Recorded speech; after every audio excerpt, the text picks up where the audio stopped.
Hello, folks. Our Wimbledon coverage this year is sponsored by Local Tennis Leagues, the home of friendly, competitive tennis in the UK. With over 10,000 players in local tennis leagues up and down the country, it's never been easier to find someone locally with a similar ability to have a hit with. It really is tennis on your terms, competitive and with total control of when and where you play over 8-week rounds. It's also a fun way to get fit, meet new people, make the most of your local park or tennis venue, and get those competitive juices flowing. And it's absolutely open to all standards. You just need to be 18 or over to play. So whether you're at the beginning of your tennis journey like me, or a master on the court like me, there's something for everyone. Once you're signed up, there's also the chance to win prizes, play for points, and receive a free tube of tennis balls just for playing your matches. You also get a host of other great benefits, including access to the Wimbledon ballot. So what are you waiting for? Join Local Tennis Leagues today at www.localtennisleagues.com and use our exclusive checkout code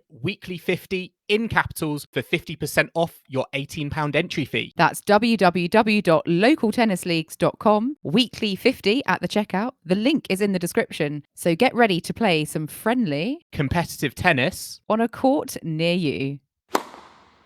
Please take your seats quickly, ladies and gentlemen.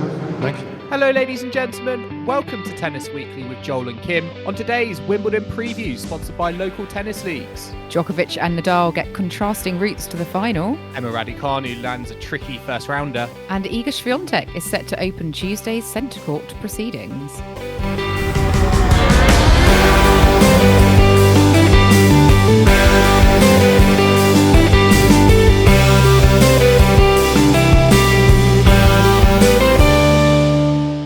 Kim, today is the 24th of June and we are here to catch up on the Wimbledon draws at Tennis Weekly HQ. We have got SW19 just round the corner, a few days away. The draws have landed today. And as usual at Tennis Weekly HQ, we are going to be looking at the men's and women's draws quarter by quarter. We're going to be giving some predictions as well and also giving our collector set player picks. So it's all very exciting. And I feel on top of all of this excitement, what even makes it even more exciting is the fact that all the talk, I think, in the build-up, from British perspective anyway, it's been great. There's been so many success stories, surprise success stories, that I'm going into this tournament with lots of optimism, I think, when it comes to the two singles draws. Absolutely. We've had Jack Draper just making the semis at Eastbourne, Ryan Peniston having, I think, multiple quarterfinals, Harriet Dart and Katie Boulter getting some really good wins as well. Like really fantastic results. And none of our British players have drawn, I think, seeded players in the first round, which is fantastic and just gives them that extra little sense of opportunity, I think. And it's a minor miracle, Kim. It is. I think there's 17 Brits across the men's and women's singles draws, and none of them have got seeded players. I was so worried. I was so nervous about, particularly with Andy Murray, about who he could have faced. I was getting all sorts of nightmares, if I was being honest, last night in terms of his draw. But yeah, fortunately, he got James Duckworth. We'll get into the first quarter, which he's landed in a sec. But yeah, very promising, good platform for the Brits. It feels like it does feel though like now it's set up for them. I just hope they can make the most of it.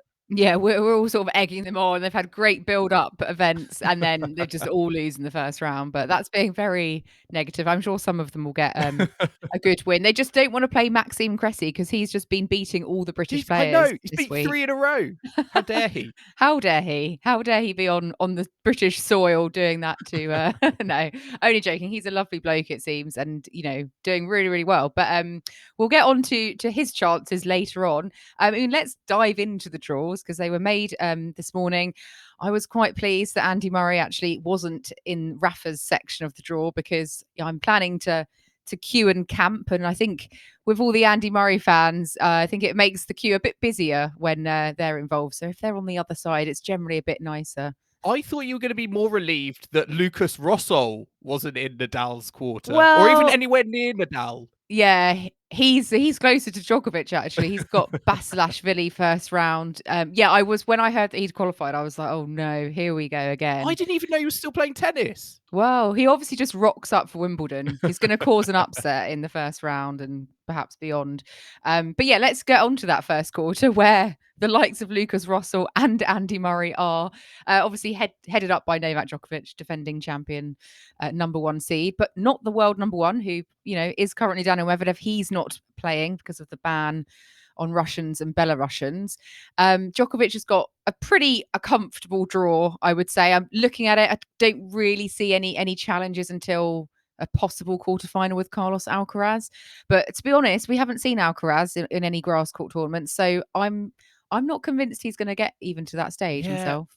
I sort of agree with you. He's at Hurlingham, I think, at the moment with some exhibition matches. He's had an elbow injury recently, which I think has hampered his warm up. I think he said in an interview that last week he wasn't even sure. He was going to fly to the UK, but he wasn't really sure what activity he was going to be able to kind of partake in. And even on the court, his one of his arms is just completely strapped. So it's interesting to see that he has not got. It doesn't feel like he's 100% physically fit, and this is a surface where. This is certainly, I think, a big kind of learning curve for him. This is still, I think, very much him still getting that experience. Yes, he is in here as the fifth seed, but yeah, I would agree with you. I would be surprised if we see him, I think, live up to his seeding and have that match with Novak Djokovic, because we do have some sort of dangerous players in here. I was talking about the other week, Oscar Otter, who did very well in Halle, getting to the semi-finals, losing to Daniil Medvedev. He could potentially face Carlos Alcaraz in the third round, but I think he is a pretty dangerous. I think he's a pretty dangerous player. I think quite a lot of the players in the draw will be quite relieved that he sneaked in with that final 30-second sort of seeding place. But for me, he's a little bit of a dangerous player to watch. Yannick Sinner is in there as well, Kim, and he's got Stan Wawrinka in the first round. Apparently, Yannick Sinner's never won a match on grass, so I don't know how he's going to fare at Wimbledon. I think, which is great for Andy Murray because he's in that section. So if Andy can get through James Duckworth, which I absolutely believe he can, if he can get through John Isner, which will be a bit of a trickier one, then he would potentially face Yannick Sinner / Stan / Emer / Altmaier. So I think this is looking good for Andy. I think that Isner match is going to be the hardest one. I feel like he's got great stats against he's a great returner. So servers, he's got the return ammunition in his game, isn't he? But could be on for a rematch with Oscar Otter in the fourth round, perhaps. Oscar Otter. Let's not go there. Let's not go there, Kim, because that would give me another heart attack. I was there for that match last year. It was great though. The atmosphere was fantastic. I managed to sneak in towards the end, and it was like a football crowd. It was really like roaring. Tim van Rijthoven also in this section with a wild card after his recent exploits in the Netherlands. So he's got a very winnable first round against Del Bonis. The man with the highest ball toss on the ATP tour in tennis in general. Quite possibly. So Tim van Rijthoven, I think he could get to possibly the fourth round even. But obviously best of five, very different, also not at home. So, I think overall I'm looking at Djokovic and could we get a Djokovic Andy Murray quarter, or am I getting way too ahead of myself? Yeah, it's interesting. I think there's still uncertainty over Andy. I think there's been talk of him not being able to to serve. Yes, he had that great week in Stuttgart where he beat he went all the way through to the final. But the way he finished that final did give Andy fans, including myself, a little bit of concern. So I think we'll know a bit more, once he steps out on the court against Duckworth. I think that will certainly happen. And it's, I think, sort of relieved in the sense that he's got what seems or feels like quite a kind opening match. And to be honest, even against John Isner, you don't feel like that match is going to be full of lots of physical rallies. You feel like the point length, the strokes is going to be quite minimal in potentially that as a second round match. So I think, it's been quite a nice route that is given to him. But at the same time, there is still, I think, concern about just how fit he is, and particularly with it affecting his serve, because we just know how many 3 points he can get with his first serve. We know how important the serve is. It's the most important stroke in the game. So I think that's going to be a big factor, and that'll be certainly something I'll be looking at in his first round matches, is just how well he's been being able to serve with the injury troubles he's had recently.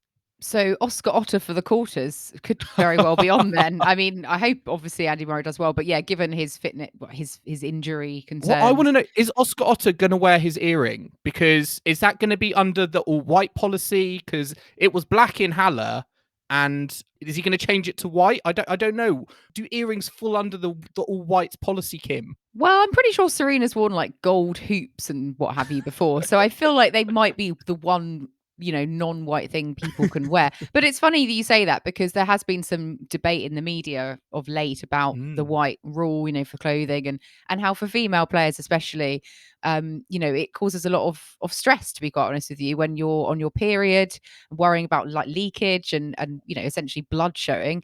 As a woman myself, you know, on my period, I do avoid like pale colors, you know, because I am, that is something that crosses my mind. So I would not want to be a tennis player having to wear all white clothing when you're on your period. And I think it is an outdated rule. I think they should certainly relax the rules and think about the consideration of, you know, 50% of the participants of the tournament. But yeah, just interesting that that's kind of come to the fore again of late. Certainly an interesting talking point that's surfaced over the last, you know, few weeks or so. And it's weird because, you know, I like to think, you know, all whites, Wimbledon, yes, it's a tradition. I think it feels special and adds that little something to the event. But at the same time, I do agree in the sense of women, periods. It's a real issue. And I didn't realize that, you know, players spoke about it. And I'm actually quite glad players, I think like Monica Puig, I think Heather Watson, I was reading about as well, are sort of bringing it to light. And I think hopefully that, you know, it doesn't fall on deaf ears. Wimbledon will take a look at it and think about how they can keep that tradition, keep that specialness that I think, you know, has been developed over time, but also just accommodate these, you know, these things, these real issues that players have. I quite like seeing all the different outfits and colours and what the people have. So sometimes for me, the white can seem a bit bland, but I mean, that's a personal thing. But I appreciate the tradition as well. But one tradition that's not carrying on is Robinsons. They're not a sponsor anymore, I think. So that's going. So, and they've been a sponsor for, I think, 86 years. So I know. Change where am I going to get my squash from? Your apple and blackcurrant Robinson squash. I mean, that is just synonymous with Wimbledon, but well, times are changing. Let's get back to the draw and the tennis, because I'm sure people don't want to hear us talk about soft beverages. Second quarter of the men's draw. This is, I think, a more fascinating section actually for me. You've got Hubert Hurkacz, Casper Ruud, Cam Norrie as well as the 9th seed, and Tommy Paul, who I think has been doing pretty well lately, and also Ryan Peniston on a wild card. So for me, there's some players in this section that I'm really intrigued to see how far they're likely to go. Obviously, Casper Ruud is the top seed in this section. Most people would say it's kind of between him or Hurkacz, with Hurkacz, you know, having recently won Halle, beating Medvedev, the more dangerous. Ruud went out in the first round in Queens. Yeah. To Peniston, I think. Exactly, yeah. So I'm sort of looking at this quarter and thinking Hubert Hurkacz is the player to beat here, even though he's not the highest seed. He's seeded number 7. Interestingly, he has a first round match against Alejandro Davidovich Fokina, which could be potentially a little bit tricky. I know I feel like ADF is more of a handful on a clay court than on a grass court, but I certainly think he has the weapons to trouble Hurkacz. But certainly Hurkacz, with the way he's been serving, with the way he's been kind of moving and gliding into the net, finishing off the points, from what I saw in Halle anyway, he's going to be a very tough player to put away. But I certainly think that top part of the second draw is quite open, given Casper Ruud, I'm not really sure what to expect of him. Yes, he got to the French Open final, but given the lack of match practice he's had on a grass court, given Kim comments he's said about grass courts in the past, I'm not really sure how bothered, you know, he is about playing Wimbledon. I feel like he's like, get me to the post Wimbledon clay court events before the the American hard court swing kicks in. Yeah, I mean, it could very well Get me be to that. Bastad and Bastad and all those sorts of wonderful tournaments. Yeah, but I suppose if you go into it with like very little expectation, sometimes you surprise yourself. So I mean, it will be interesting to see. But I mean, going to Cam Norrie for example, obviously hasn't had the greatest build up. I would say obviously lost to Cressy in Eastbourne, but looking at his draw, pretty decent. It would be a Grigor Dimitrov rematch. I think he lost to him at Queen's, didn't he? So that would be a third round, and I'd love for Norrie to finally get past the third round of a slam. It feels I'd like love it feels like he always ended up facing Nadal or Djokovic, and it was like a brick wall stop in the third round. So yeah, he's definitely got opportunity here. Who knows? Maybe a Hurkacz Norrie fourth round. We also have Francis Tiafoe and Pablo Carreño Busta, who I think could be in a position to make the most of if Ruud does drop early. I think they could be potential candidates to go far. We also, Kim, have in round one, we have Bublik versus Fucsovics, and Fucsovics has had pretty decent form, I feel, at Wimbledon in the past. So it also could be potential for an unseeded player to come through, I think, in that top segment. Given I have this sort of uncertainty around what form Ruud will actually be in, because he's got Ramos Vinolas in the first round, and that feels, if that's at Roland Garros on Philippe Chatrier, that feels like a great matchup that could go 5 sets and be a really long match. But I feel like that's going to be a strange match on a grass court. Yeah, and you mentioned Fucsovics. He was a quarterfinalist last year, so good form. And he's Bublik first round. That's quite a decent opening. Be quite a nice grounds pass match, or court 3 or something like that. Going down into the third quarter, this is topped by Stefanos Tsitsipas. Although I'm just looking at Berrettini, assuming Berrettini's obviously going to get out of this quarter, given the fact that he's only lost to Djokovic on grass in the last 2 years. I mean, Berrettini's got a very decent draw, I would say, all the way through to a quarterfinal with potentially Tsitsipas or Shapovalov, semi-finalist from last year. Yeah.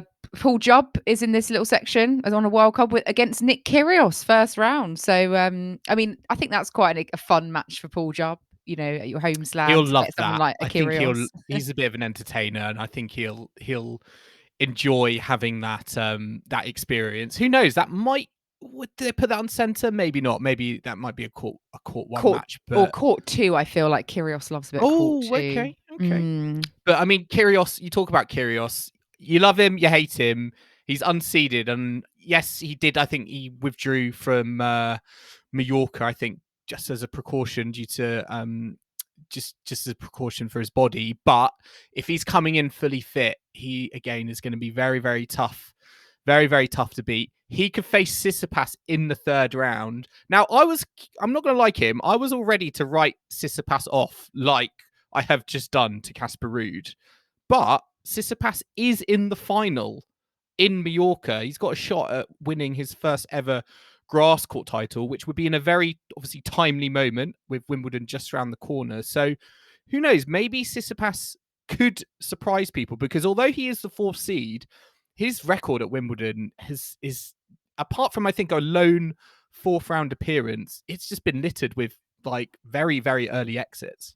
Yeah, I think it's obviously encouraging that he's got to the final of Mallorca. I don't think he's had to play the highest caliber of opponents this week, but he's had comfortable victories. And yeah, I keep overlooking him when it comes to the grass, but perhaps that's at our peril. And this is exactly the sort of, he doesn't want to be talked about. He can maybe just navigate his way comfortably through. However, he would potentially have a match with Kyrgios in the third round, I think it would be. And he could face Roberto Bautista Agut, who beat Medvedev so easily in Mallorca. I don't know where that came from, because I think there was a reversal of that match in the week before. But he's another player who I think, although he's Spanish, and you might think, ooh, he's more handy on a cake court. I think we've seen in the past, he's just very handy on whatever court you put him on. And I think you can't necessarily count him out. And, given that he's in the kind of area with Denis Shapovalov, a player who I think we'll be quite thankful, if I'm honest, Kim, that there are no ranking points to defend, because he's just not been in very, very good form, I feel, recently. And again, I think, even Rinderknech in the first round could be, I see Shapovalov getting through that, but I just don't think anything is coming quite as easily for him at the moment as, say, it was last season. And I wouldn't be surprised if someone like a Bautista Agut made the most of that if that match happened in the third round. Yeah, no, absolutely. And also talking about people with recent form, Filip Krajinovic, Queen's finalist, he is seeded and towards this bottom section. So could play Kyrgios in the second round or Tsitsipas third round. So I don't think we should underestimate him based on the fact what he did at Queen's. I'm also, Jack Draper's in this little section as well. He's got a wild card in the first round, Zizou Bergs of Belgium. And Liam Brody, who is on a wild card himself, is facing a qualifier. So it's 2 winnable matches for the Brits there. So yeah, I mean, there's definitely opportunities. But do you still see Berrettini as? Oh yeah, like, I think so. state? Yeah, I mean, Dominor's playing quite well at the moment. He's in the final. I think he's just got into the final in Eastbourne, so he's playing some quite good tennis. Could face him in the fourth round. Oh, he's just beaten. No, he's playing Taylor Fritz at the moment in the semis, so he could very well be in the final of Eastbourne as we're recording this. But yeah, exactly. I mean, there are. I just don't see Alex de Minaur beating like Berrettini, to be honest, over 5 sets. But things happen. The last section of the draw, we've got Rafa as the second seed at the bottom. I think he's got an all right opener against Cerundolo, but some tougher names potentially, further down the line. I mean, possibly Sam Querrey, semi-final. We know he does know his way around a grass court. Sonego, that's not particularly easy. Botic, Van der Zandt or Cilic, fourth round.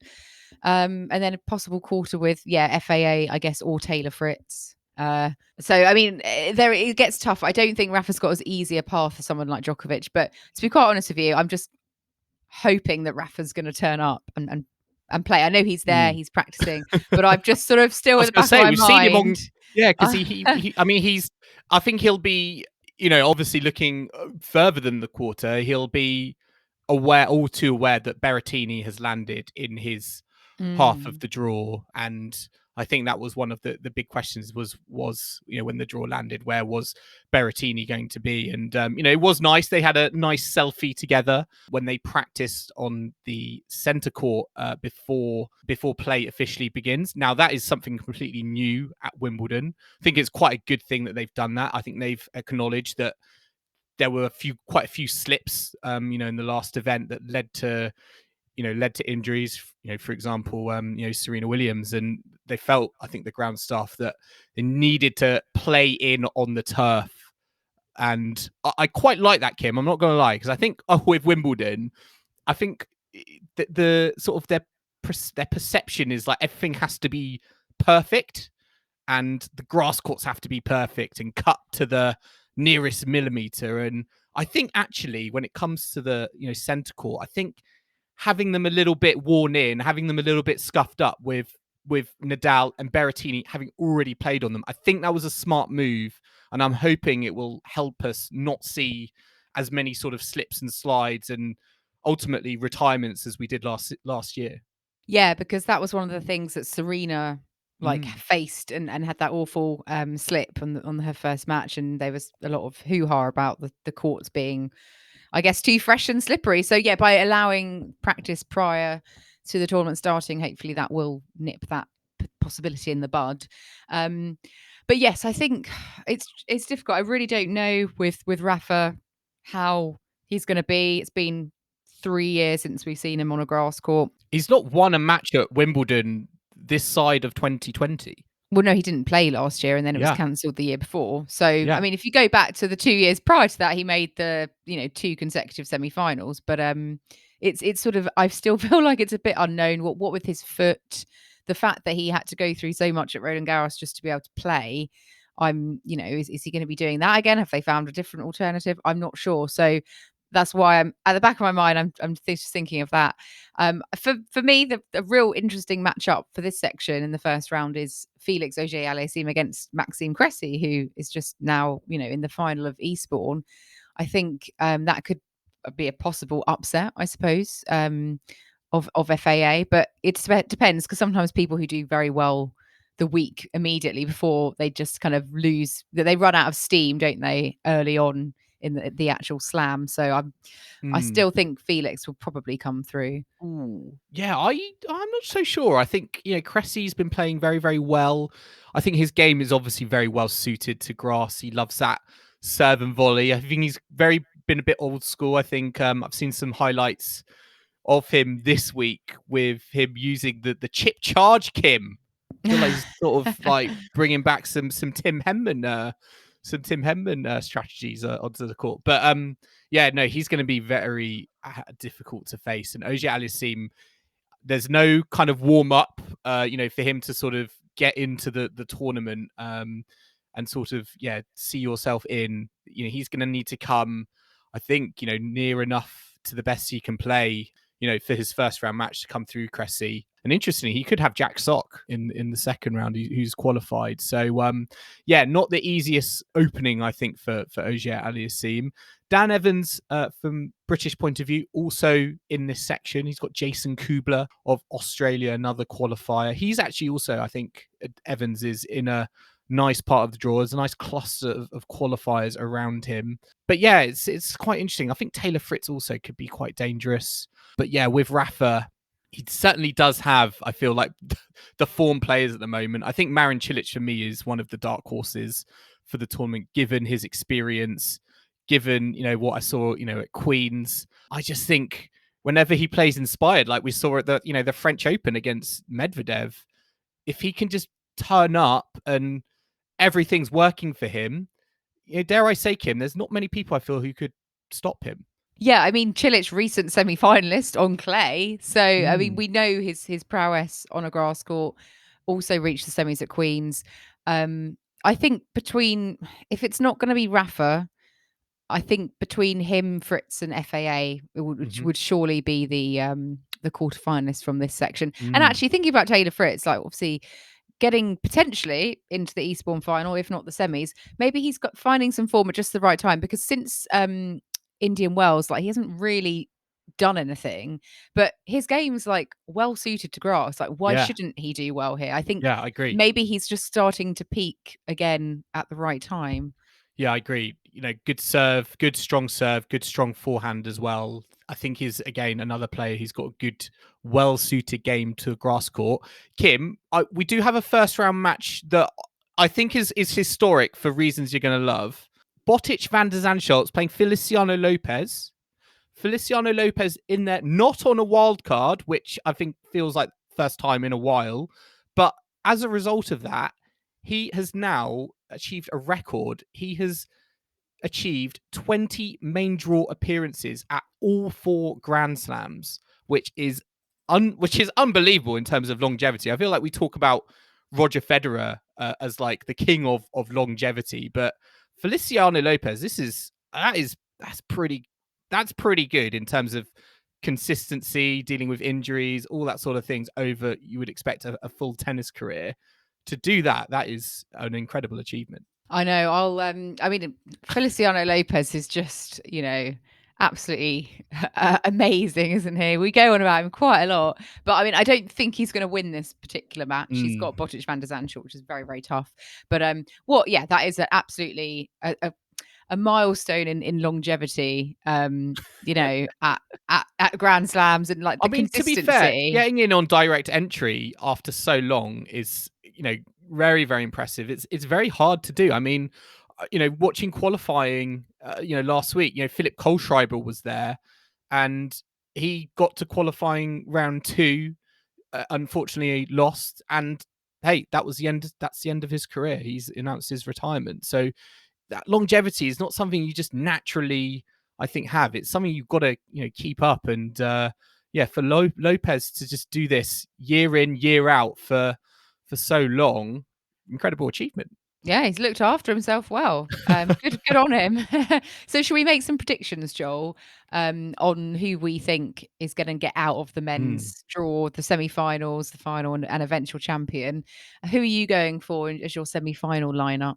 So top half, I'm going with Novak Djokovic versus Hubie Hurkacz. I think Hurkacz, based on what I saw of him in Halle, he's just a very cool, calm customer with his serve, with his volleys. I think he's going to be a very tricky opponent, and I expect him to get through to the semi-finals. And the same with Novak Djokovic. I just think he's just got a point to prove, I think. He wasn't able to play the Australian, French Open, lost to Nadal in the quarterfinals. He's now 2 behind Nadal in the slam race. So I think, he's going to be extra motivated for this Wimbledon, because I think this is a tournament, a lot of people, I think, will it be looking at as Djokovic as the favourite, given his form and his history with, Wimbledon and centre court. I think he's going to be extra motivated to do well here. So I've got them in my top half. And then I've got Nadal, Berrettini in the bottom half. I just think, I think although Nadal's draw is tough, I think I expect him to come through that. And Berrettini, I've been amazed and impressed by how well he's bounced back from surgery, back-to-back titles.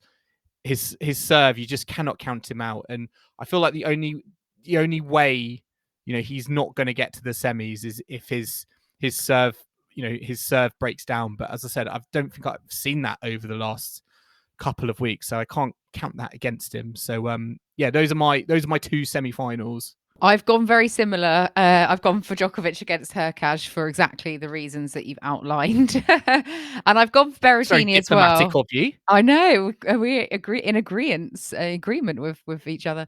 When it gets to the women's, though, we're definitely not, I don't think. I've gone for Berrettini as well. I haven't gone for Rafa, as much as I would love him to be there. I'm worried about his foot. I'm a very health anxious individual, Joel, so I'm anxious for Rafa as well. Okay. I've gone for, I'm debating between Taylor Fritz and FAA, but I'm actually going to plump for Taylor Fritz as a semi-finalist. But I have got a final between Djokovic and Berrettini out of that lot. It's going to be a repeat of last year, I think. And I've gone for Djokovic to win.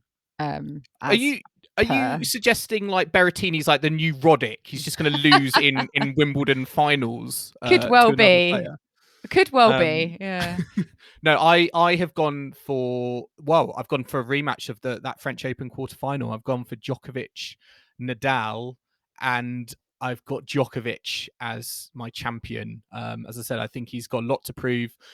We know that he loves playing, I think, under pressure. He really kind of revels in that situation. And I think he's looked quite good in Hurlingham. He's had from what I've seen of him, he looks like he's in good shape. He's going to be motivated. And with the draw he's got, I don't think he's going to have to expend a lot of energy, if I'm being quite honest, in week one. There might be a couple of tricky moments for him, but I certainly expect him to be getting through to the latter stages relatively fresh. And again, I think that might give him the edge. Yeah, I think he's where he wants to be, I think, going into it. And he's just so experienced. I mean, he's Novak Djokovic. So, I mean, that's enough said probably, isn't it? But I just think on this surface, it's even harder really to kind of break down his wall sometimes. So we'll get onto the ladies' draw in just a second. Do join us in the second half, where we'll be analysing all of that, as well as revealing our collector set player picks for Wimbledon 2022. So do not go anywhere.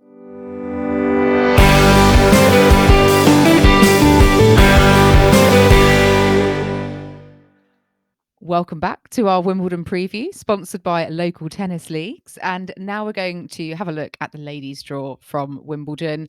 Top seed Iga Swiatek. She is due to open up proceedings on Tuesday as a result of Ash Barty, defending champion, not being in the draw. Interesting. What, you think it's interesting that they chose Swiatek and not Pliskova or Simona Halep? Or Halep? I understand. I think you spoke about. There was a nod to the fact Simona Halep unfortunately pulled out, I think, of her match tournament this week in Bad Homburg. Yes, which might have been a factor in that decision. But Kim, I mean, one of the picks of round one is Simona Halep versus Karolina Muchova. So in my head, I'm almost like that's a real curtain raiser match for me. And actually, I think if Simona Halep maybe didn't have that neck injury that is being talked about at the moment, then for me that was the perfect match, I feel, to open the tournament. I understand Iga Swiatek is world number one and is on a 35 match win streak, but I don't think she's been past the fourth round at Wimbledon. And I was a little bit. I can understand the reasoning, but I don't feel like I agree with it, if I'm being honest. All right, Joel, give Iga a chance. She's probably only played Wimbledon a couple of times. So, Come on, Iga, show me what you can do. I think Muchova Halep would be great for like third on court one or something. That kind of post-work crowd, possible upset. I mean, I think if Muchova wins, it's not really an upset because she's been to the quarters at Wimbledon. If Halep's injured, I think that could go either way. But Iga has a decent draw anyway. I don't see much, to be honest, to really challenge her. I mean, critique of a fourth round, perhaps, or a Jill Teichmann. Quarterfinal would be against Jessica Pegula, who has been very consistent at slams, to be fair. Although she's got Donna Vekic in the first round. He does love a grass court from time to time. Muguruza's also in this section, but her form has just been so awful. I'm kind of looking past her in the draw, unfortunately. Yeah, I agree. I'm a bit like this draw. Last season, for example, I would have been like, oh, this is a little bit tricky. Krejcikova in there, Muguruza in there, but there are some players there who despite their seeding, feel like the form that they're showing is just not living up to that seeding, and particularly with Muguruza, her game is very much tailor-made for a grass court. She's played very, very well here in the past, but you just can't. You just feel like it's a big ask for her for where she's come from to go to that level. It feels at the moment it just feels too much of a jump to really see her, challenging in this part of the draw. And as a result of that, I do think with Swiatek, I think her streak is going to continue. I'm less confident that she's obviously going to get to the final, like the French Open. I think Iga Swiatek on a grass court is not as formidable as Iga Swiatek on a clay court. But given that streak and all the confidence I think she has, she's still going to come into this thinking, "Hey, I'm the world number one. I'm the top seed. Yes, Ash Barty isn't here, but I can go and win this." Yeah, I'm also less confident that Iga will win the tournament. I'm not sure if 35 will become 42, but I think there's enough there for her to reach the quarterfinals. Bianca Andreescu is also in this section, and she's unseeded. Yeah. She's got to the final in Bad Homburg by way of a Simona Halep walkover, but she's been beating the likes of Kasatkina and who did she beat before Kasatkina? Let me see. Katie Swan, actually. So, I mean, I don't know if that's going to say she's suddenly in the best of form, but, no one's really been talking about her. We've kind of all not given up on her, but we've sort of stopped being like, oh, what's Andreescu going to do? But perhaps this is, a chance for her to get some good wins. She's going to be dangerous, I think, unseeded with Muguruza around her, Rybakina as well. Yeah, I think she could be quite dangerous. I know we've already, I feel like with Andreescu, we always speak about, her body and how fit is she, but given her form in Bad Homburg, I think, she's going to be a real dark horse in this quarter. Who knows, maybe could set up a quarterfinal with Swiatek. Kim, we do have some quite interesting round one matches also in this part of the draw. Cornet versus Putintseva, which I think they can get on each other's nerves. They can get on each other's nerves quite easily, I feel. Jill Teichmann, Alja Tomljanovic as well. I know you spoke about Jill Teichmann potentially, being a Swiatek opponent in the latter rounds, but at the same time, I think Tomljanovic, she again is a player who plays well, elevates her game, I feel, for Wimbledon. I think that is a tricky opener for Teichmann. And perhaps for me, one of the other standout match for me alongside Halep Muchova in round one, Sloane Stephens versus Qinwen Zheng, who was the only player to take a set off Swiatek in the French Open. That is a round one match. Both unseeded players. I think that is, for me, that sounds like a ground course ground course, ground course.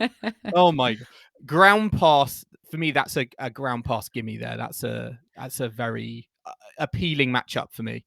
Yeah, no, I think I agree. And Tomljanovic, going back to her, she was a quarterfinalist last year. She was the one that Raducanu retired against in that sort of late night match. Also talking about British players, Harriet Darts in this section, she's got a very winnable match against Masarova of Spain, and then would play Pegula second round. And we've also got a wild card for Soné Cartal, who's the young British girl. So I'd be intrigued to see like how she gets on against Kovanic. Kovanic is tough though. She Tough. beat Raducanu, didn't she? Yeah. In Australia. Australia, yeah. No, I mean they're not easy matches, but I think Harriet Dart, given the form she's in, I'd expect her to come through her opener.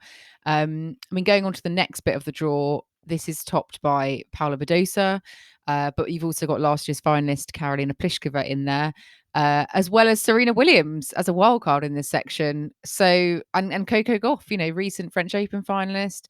We've got former champions Halep and Kvitova. We've got Anisimova, as a young, dangerous opponent, and Camilla Giorgi. She reached the semis, I think, in Eastbourne.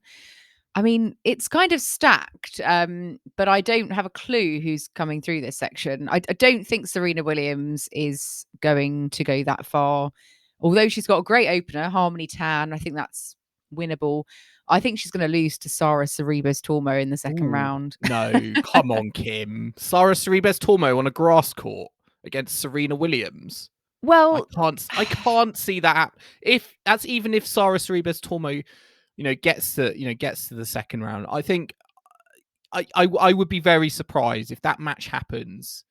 If Serena loses that, given I just don't think Sara Sorribes Tormo knows how to play on a grass court. I think she just bring her clay court game and the ball will sit up for Serena to hit. And I don't think that's just a banana skin for Serena.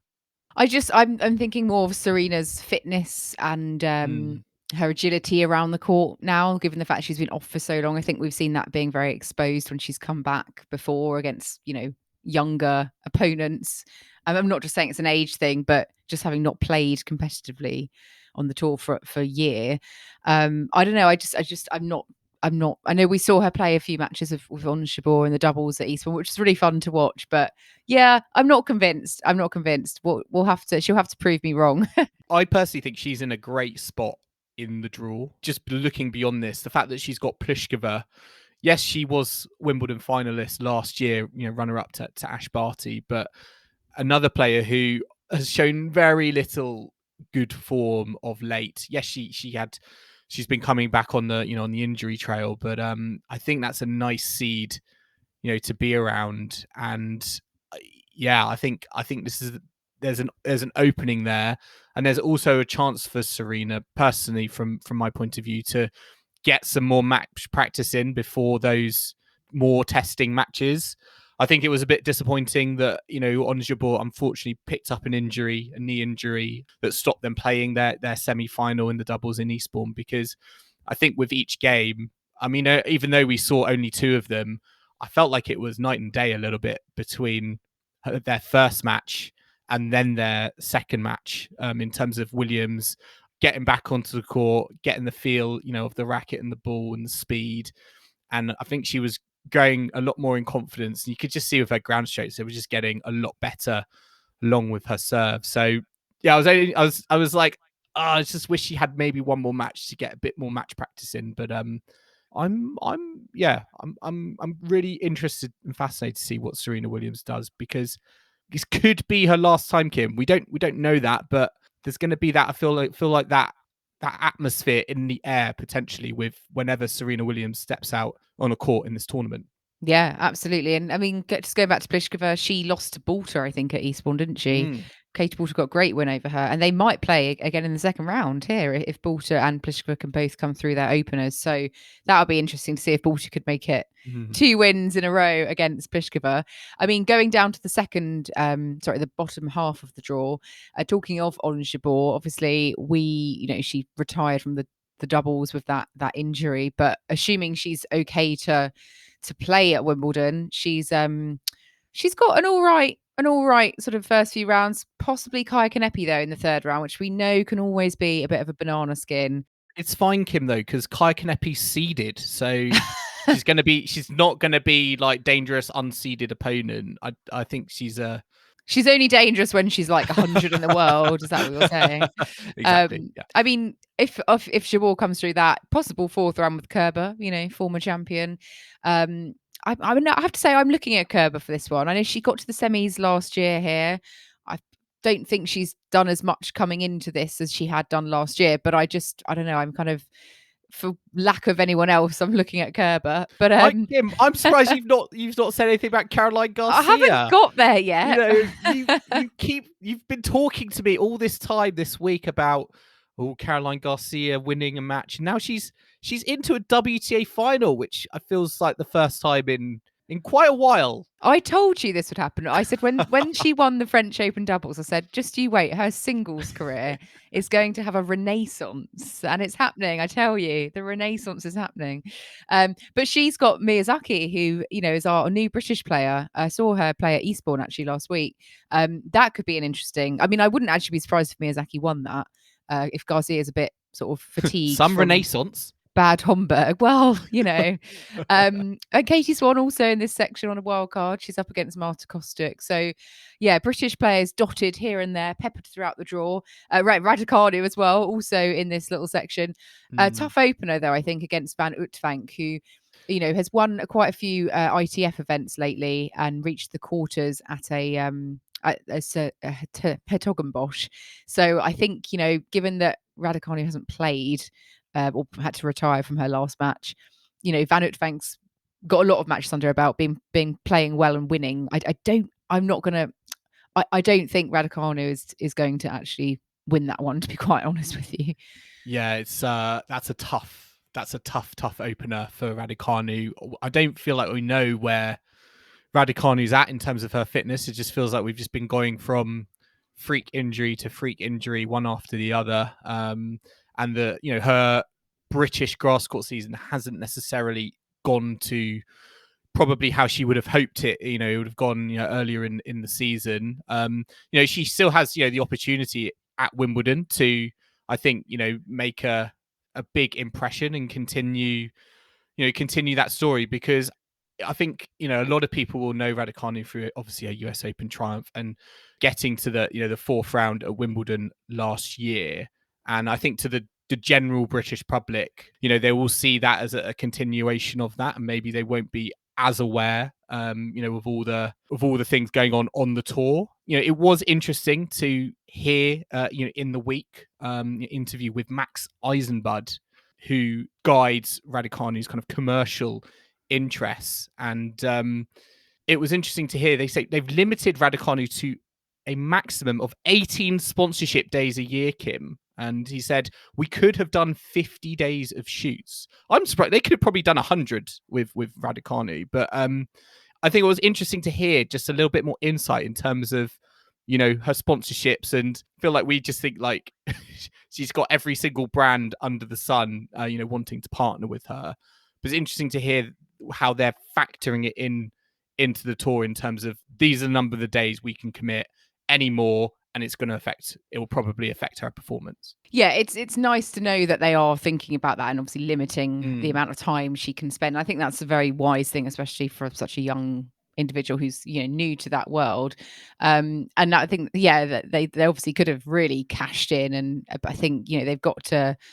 It kind of loses the integrity a bit if you're like literally saying yes to anything. You've got to have a bit of kind of limits, don't you, for various reasons. Got to have a filter. Your health and everything, and your persona. Yeah, so I think obviously that's good to know that it's been limited. Perhaps many will still say, "Oh, it's been too much," but I'm sure she is focused on the game. She's just been very unlucky with all these little niggly injuries here and there, and she's still she hasn't even done a full year on tour yet. So it's literally been this time last year that she kind of emerged. So I think we need to cut some slack as well, because it's what she's already achieved is amazing. So we shouldn't I think we can't expect too much. And I do hope that some of the casual tennis fans who just are only tuning in for Wimbledon aren't going to be, sort of too naysayery when they sort of think, oh, why is Raducanu not winning the tournament? Like, isn't she supposed to be really good? It's like, well, actually, there are many reasons, and you get the sort of classic audience that just tunes in for 2 weeks of the year. So going on to the final quarter of the women's draw, this is headlined by Annette Kontaveit as the second seed, which seems just sounds strange. Interesting, yeah. I mean, Maria Sakkari's the fifth seed. This I think is one of the more open sections. I mean, I think every section's open, but I'm really not sure where to go with this one. I mean, Haddad Maia, she's won 2 tournaments on the trot, semis in Eastbourne, now seeded. Her ranking's gone right up of late. Is she going to have overplayed coming into this? Like, will she be a bit worn out? Will she be able to do it at a Grand Slam, essentially? Not sure. You've got the likes of Belinda Bencic, Jelena Ostapenko. She's in the Eastbourne final. She won Eastbourne last year. I had high hopes for her at Wimbledon as a result of that last year, and she wasn't able to quite live up to it. So, yeah, I really don't know on this one. It's very tricky, isn't it? I mean, to be fair to Kontaveit, she has been dealing with the effects of COVID, I believe, over the last few weeks. So I don't expect her to be 100% fit, and her record, in the most recent Grand Slams has not been particularly great. It's still just funny to see her as the second seed right at the bottom of the draw, but certainly I don't think we're thinking.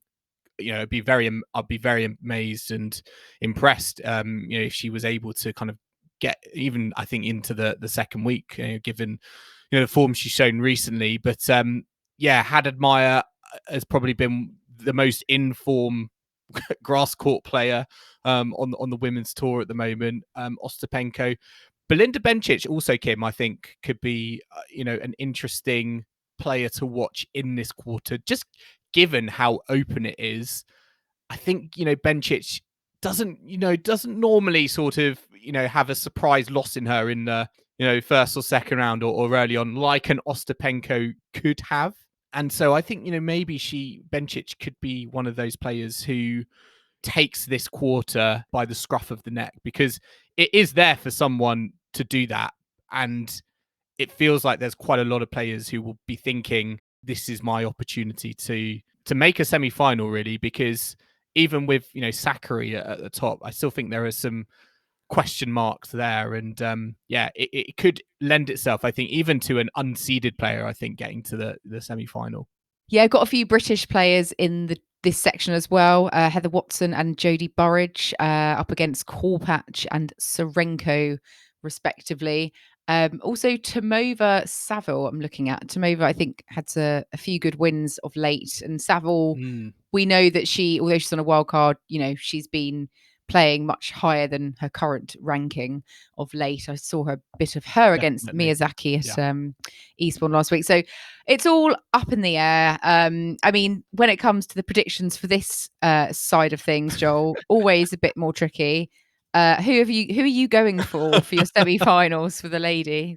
Look, I know I put this on the script, and I know that you were shocked and, dare I say, offended or appalled even how different my predictions are to yours. But just hear me out, Kim. I'm going for top half semi-final, Bianca Andreescu versus Serena Williams. Bottom half semi-final, Ons Jabeur versus Beatrice Haddad Maia. And I've got a final between Serena Williams and Ons Jabeur. Maybe I'm just thinking in terms of what would look great in a movie, but I've got doubles partners uniting in Eastbourne, turned competitors in the Wimbledon final. So yeah, I'm going for a Serena Jabeur final. But I mean, to be honest, there's still question marks. There's question marks on all of those people. I mean, Jabeur has had pulled out of Eastbourne with a knee injury. Serena Williams, there's going to be fitness questions there, whether she can actually go the 2 weeks. But I do genuinely think, looking at that draw, there are 128 ladies in that, and any one of them can win. I think it's so open, given that Yes, Swiatek is there, but there is no Ash Barty. There are obviously no Russians or Belarusians either. And it's almost for me like the perfect draw for Serena Williams to come back to, regardless of fitness, regardless of form, how much tennis she's played over the last year, etc. I just think, given how open it is, she can find a way into the tournament and see where that takes her. And maybe I just want it to happen so badly, but I've got her ending up as the ladies' champion. Well, a Serena Yabor final would be really fun, I think. So I would be down for that. I just don't think it's going to happen. But I mean, I admire your belief in that still. I mean, I'm not confident with what I've gone for, just as an FYI. I've gone for Swiatek against Kvitova. I mean, I think Kvitova is in some sort of decent form, making the Eastbourne final. But again, is it, too much tennis the week before, perhaps? My other semi-final, I've gone for Kerber, just because, semis last year, she found her groove here last year again, and perhaps she's going to find it again. I don't know. And then Ostapenko, also in the Eastbourne final. So I'm literally going on like this week, maybe. And then for some reason, I've gone for a final between Kvitova and Kerber, two former champions. I've gone really old school. Sorry, is this 2014 or something? Well, you have predicted Serena to win. So, I mean, we're just like ignoring all the young generation. Yeah, I've gone for Kvitova as champion, but in brackets, I've put no idea because I really just, yeah. This is the least confident I feel I've been in predictions in a long time particularly when looking at the women's draw. Indeed. Well, listeners, let us know who you think is going to win, because it's all up in the air. I think, as always, men's side, generally handful of players. Women's side, could be anyone perhaps. But that makes it really fun and interesting, and lots of great tennis coming up over the next few weeks.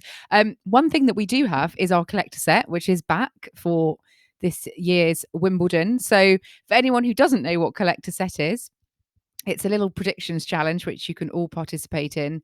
We have 6 players, 3 men and 3 women.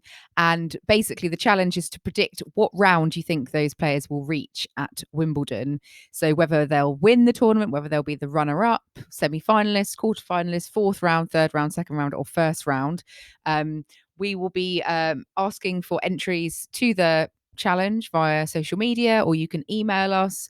So Facebook, Instagram, Twitter, let us know what you think at Tennis Weekly Pod, or tennisweeklypod@gmail.com. We're going to reveal the 6 players now who are going to be in this edition of Collector Set. So Joel, drum roll, please. Drum roll. Right.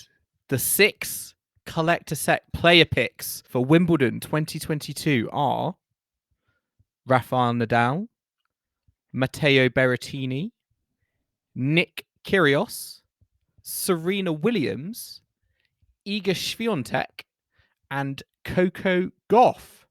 Very tricky, I think. Very tricky, some of those.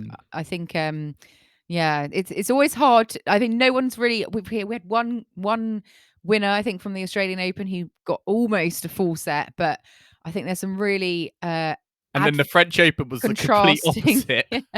It was so hard to predict. There's going to be some really contrasting responses, I think, when it comes to maybe Serena on this one, maybe Kyrgios as well, and Rafa. But yeah, so if everyone could get your answers into us by the start of play on Monday, that would be fantastic.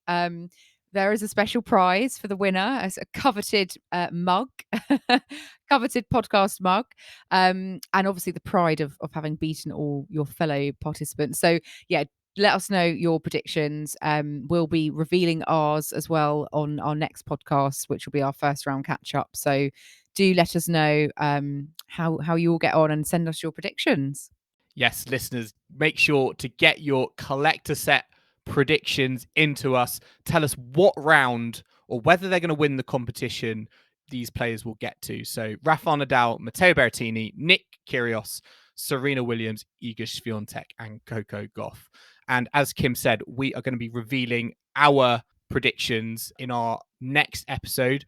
We're going to be going round by round as usual across the 2 weeks at Wimbledon. So that means our next episode will be on Tuesday, and it will be our round 1 round by round catch up at Wimbledon. So I hope you can join us for that. We're going to be going all the way through the 2 weeks to keep you up to date on all the action at SW19. So make sure to subscribe to Tennis Weekly on whatever device you listen to us on to make sure you are up to date. We are on Apple Podcasts, Spotify, and all good podcasting platforms out there. You can also listen to us on the downloadtennis.com app. And if you like what you're hearing, then make sure to leave us a rating and comment on Apple Podcasts or Spotify.